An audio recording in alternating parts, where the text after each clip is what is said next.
that? And also, when would that go into effect? Would that be July 1 would be the earliest, or would it be sooner? Great question. It would go into effect immediately with an emergency clause if the legislatures agree to that. So they will need to vote on that on April the 22nd. As far as the numbers that are eligible, I'm going to let our Secretary of Public Safety, Brian Moran, address that. Brian. Thank you, Governor.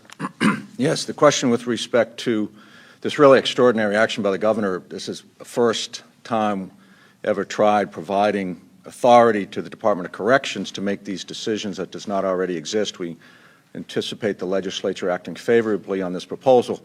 It would become effective immediately, and it would last for the duration of the Governor's executive order, and it would apply to approximately just less than 2,000 inmates that have 1 year or less remaining on their sentence, and that sometimes fluctuates a little bit depending on who's released, because we release approximately 1,000 prisoners per month based on their release dates.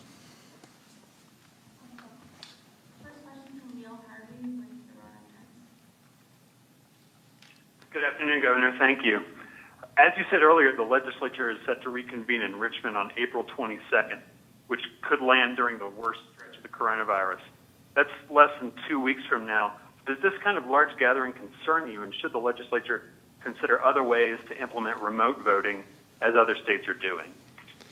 The question is, the legislature is scheduled to return on April the 22nd, and does this raise concerns regarding their health? Absolutely, and we want them and their staffs to be healthy. The House of Delegates has made arrangements to meet outdoors underneath a tent, and I believe that, as I last heard, the Senate will be meeting in the Science Museum on Broad Street. So they are taking into account the dangers of this virus, the seriousness of it, but they're making arrangements to keep themselves safe, to promote the social distancing, that the 6 feet apart each other that we need to maintain as we fight this pandemic.